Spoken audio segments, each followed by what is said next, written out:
Morning, আবার একটা নতুন ভিডিও নিয়ে চলে এলাম তোমাদের কাছে। তো এখন হচ্ছে কিচেনের মধ্যে সকাল সকাল ব্রেকফাস্ট বানাচ্ছি আর গুগল মধ্যে মার্কেট করতে শুরু করে দিয়েছি। তো আজকে বানাচ্ছি সাউথ ইন্ডিয়ান ব্রেকফাস্ট।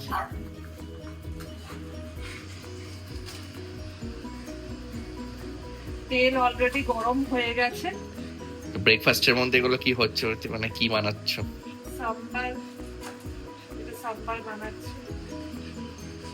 কালকে আমাদের একটা বন্ধু ইডলি সাম্বার বানিয়েছে, দিয়ে দেবদীপের দেখে বলছে আজকে ব্রেকফাস্টে সাম্বার বানাও।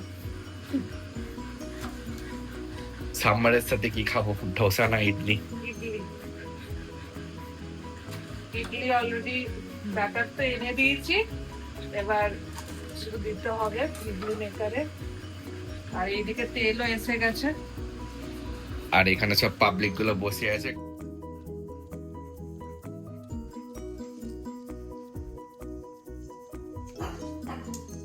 এখন প্রীতি বানিয়েছে ব্রেকফাস্টে ইডলি, তার সাথে সাম্বার চাটনি। দেখি সাম্বারটা টেস্ট করে কেমন আছে।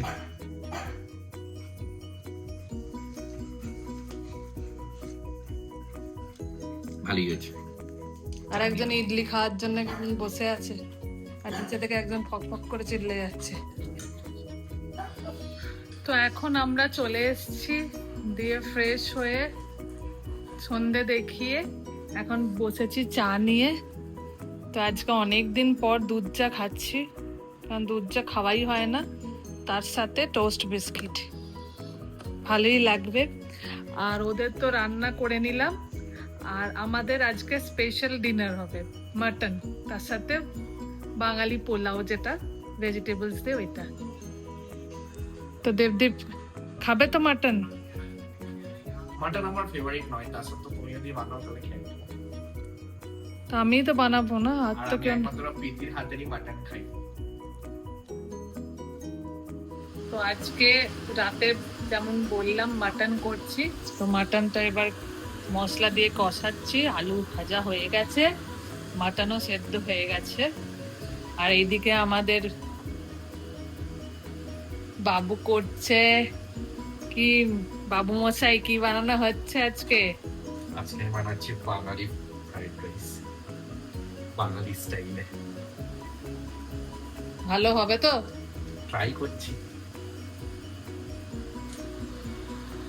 তো চলো বানিয়ে নেওয়া যাক।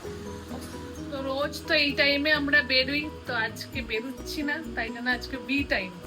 বি এর মাঝখানে দেখো কে আছে, ও কিন্তু ছাড়ে না। ও তো আমাদের নিজের মতই করে। আর একজন হচ্ছে উই এর বাইরে, ও নিজের মতন থাকে।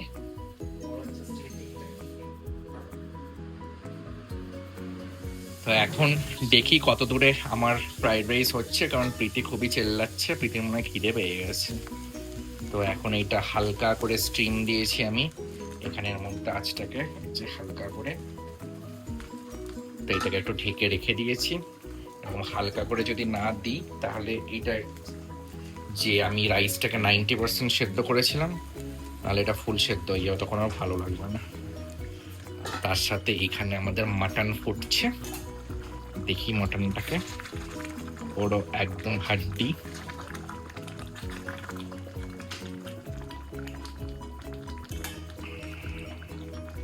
আর আমাদের প্রীতি এখানে আছে, ওয়েট করছে কখন ওর খাবার হবে। কখন হবে প্রীতি? আর মাটন হতে টাইম লাগে। তো এখন আমার বেঙ্গলি স্টাইলের ফ্রাইড রাইস রেডি হয়ে গেছে। তো দেখতে বেশ ভালোই লাগছে, টেস্ট করে দেখতে হবে কেমন লাগে। আর আমার বিয়ে বাড়ির স্টাইলে মাটন কষা রেডি। এখন প্রীতির মাটন কষার এখন সব কষানো চলছে মাটনকে। হয়ে গেছে প্রায়, একটু ঝোল ঝোলই রেখেছি, মানে কষার মধ্যে একটু গ্রেভি রেখেছি।